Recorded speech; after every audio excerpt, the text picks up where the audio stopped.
1 year ago this week, I was 37 weeks pregnant with identical twins. These are my first children, and we were anxiously awaiting their arrival. It was Thanksgiving week 1 year ago, and this year our twins' birthday falls on Thanksgiving. And one way I have been able to reflect and think back to this time is by preparing some of the birthday festivities. So I want to share with you today the things I was doing to prepare for our twins' first birthday. Come along with me as we do some baking, some decorating, and I share with you a few of our family traditions when it comes to birthdays.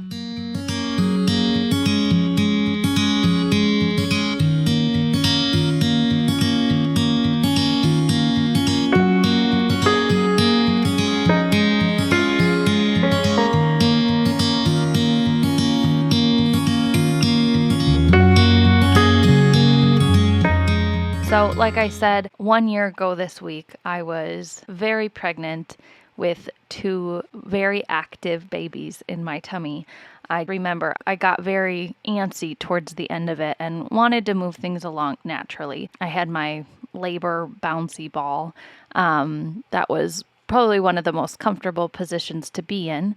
And I started a puzzle of this fish puzzle, and I sat at my kitchen table for almost a whole week bouncing on my ball and doing this puzzle. It was one of those puzzles where the picture on the box was different than the actual puzzle, but I got very close to finishing it. I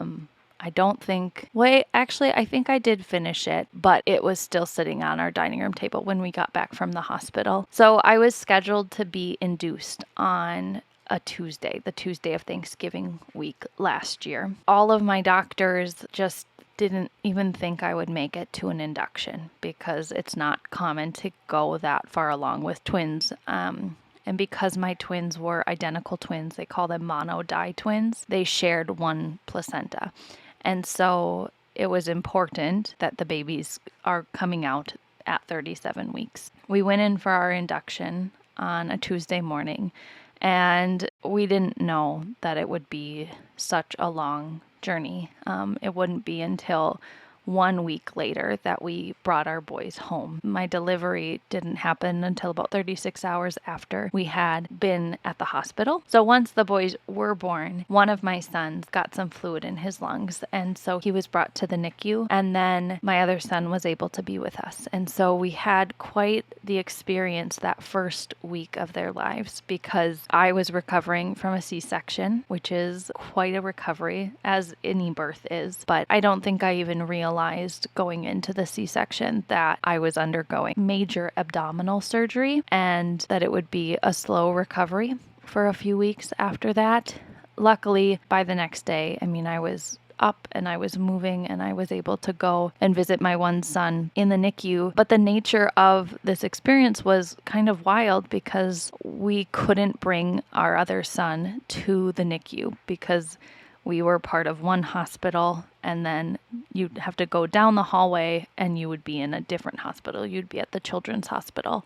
And so we couldn't take him with us. And so we'd either have to leave him with a family member who was visiting us at the hospital, or we would have to put him in the nursery for just a little bit of time, or my husband and I would split up. So for about 4 days, that was what we were having to do. And they were little. They were healthy though. One was 6 pounds, 6 ounces. He was the one in the NICU, and the other was 5 pounds, 10 ounces. And we had a unique experience. I felt like I was living this like double life because I had this experience with one baby who I could hold and feed, and I was taking care of him just based on the needs that I saw. And then I had my other son who was in the NICU who had a nurse with him 24/7. I needed help from the other caretakers to get him out of his little bed and adjust all of the cords and cables and things, as well as just multiple doctors managing his care. And thankfully he wasn't in there because he was so small or that there were life-threatening circumstances, he just needed to really develop stronger breathing and then work on eating. And that eating and breathing combination was a skill that he was working on. And so within a week, he was able to leave the NICU, and I'm so grateful for all of the care and the staff that were caring for him during that time. But I felt very pulled between all of the needs and my own recovery through that time, as well as it being Thanksgiving week and we're entering in the holidays. Some of our family brought us Thanksgiving meals, and that was so wonderful. But coming to this year, it was really fun to prepare for Thanksgiving and prepare for a birthday when last year I was not able to do that. And so I was doing a lot of reflecting throughout this week, reflecting on this last year in raising twins, in starting my blog, themontessoritwinmama.com, in starting this YouTube channel, in really embracing motherhood with twins and embracing the Montessori method and this approach to raising children. I spent many years, about 5 years in the classroom working with 6, 7, 8, and 9-year-olds. And it has been an adjustment to be home with my children, and such a beautiful adjustment. And I'm so glad that I have this opportunity, and I'm privileged to be able to stay home with my boys and bring the Montessori approach into our home, which is so beautiful and helps me as a mother and as a homemaker just give me a lens and a bit more of a purpose and clarity around what our goals are in parenting.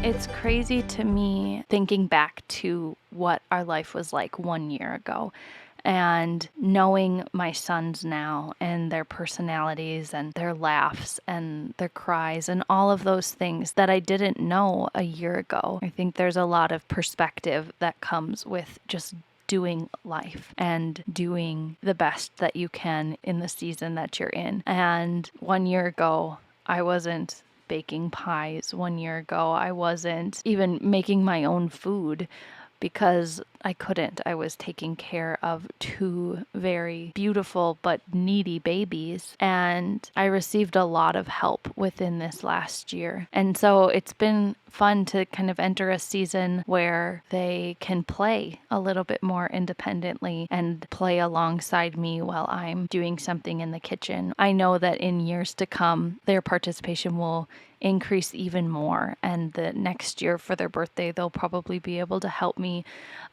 choose the flavor of their cake or pie, and they'll be able to maybe even help make some of the decorations. Maybe they're gonna help string some cranberries onto some garland. I think what I have learned and appreciated in this last year is this need to be attentive to the season that you're in. All seasons come with challenges and joys and struggles, but we can look back on these seasons like every year, and we'll look back at what it was 1 year ago. And I see so much change, and it's so different, and there's been so much growth. I couldn't know what I know now without having gone through this last year, the good and the bad and the challenges. Before the boys were born, I remember talking with my husband a lot about just this huge transition. I mean, I don't even think we didn't even know, right? You don't know what you don't know until you know it.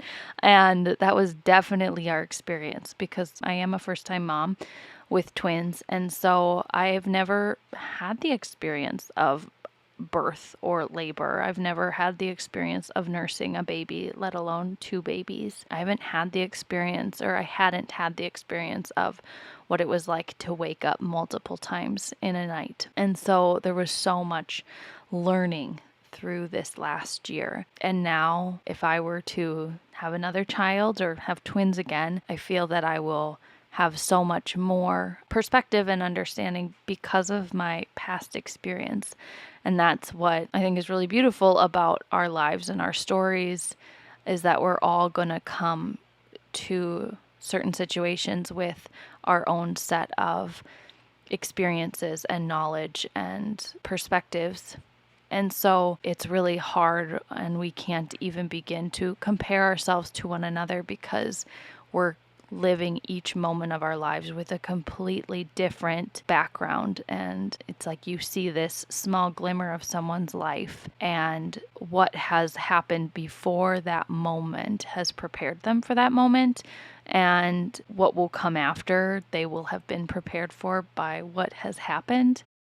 And we're all on these different journeys. And so I was just so grateful in this past year to have other people who have experienced some of these things be able to walk alongside me and share with me what it's like to be a twin mom, or what it was like being up in the night with twins. And it was helpful to hear from these other individuals in my lives, or I would talk to friends of my friends who knew twin moms, and just to reach out.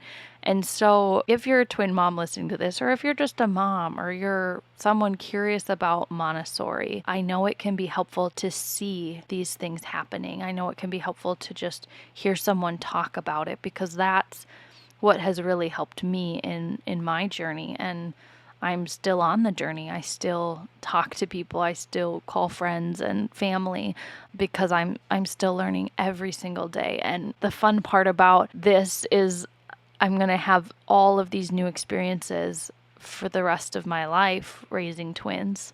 We're in a season now of raising 1-year-olds, and I don't know what's ahead. I don't know what is the next year is going to hold. And I'm sure I will look back in 1 year on this time and think, wow, that was so different than it is now. All right, I want to take a little break from telling you all of my stories of birth and twins and tell you a little bit about what I'm doing. So I'm making a sourdough triple berry pie. So I made the pie crust, and then I did that a few days in advance, and then I made the triple berry filling, and I made these miniature pies for the boys. And the first round broke and fell apart like this. So I ended up having to make a second batch of the filling, a smaller amount, just enough for their 2 pies. And luckily I had some extra pie crust that I was able to roll out and redo the base of the pie and then the lattice topping. I think these ones turned out even better than the first ones that I had made, probably because I had already had a chance to practice and was a little bit more careful when baking them. But I think they turned out great. The boys absolutely loved their berry smash pies. They ate the entire thing. If you stick around till the end, I have a few clips of them enjoying their pies. Then I also got started on making some birthday garland for our celebrations.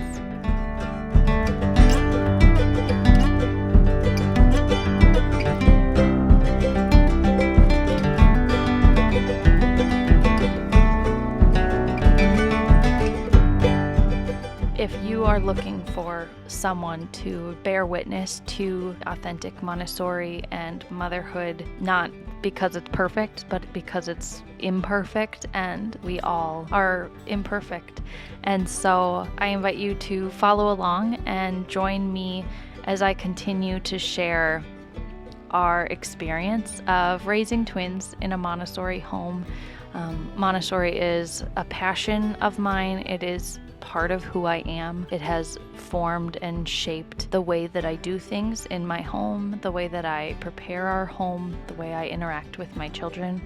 And I believe that it's important to have people that we can gain bits and pieces and kind of piece these things together to enhance our life and our experience and the work that we're doing in our homes or in our classrooms or with our children. And so I hope that maybe I can be that person for you and share with you some of my perspective and experience, the imperfect things that go on in my day.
subscribe button. I'd love to hear from you and journey with you as well. If you liked this video, give it a thumbs up, and I hope to see you in the next one. Thanks for watching.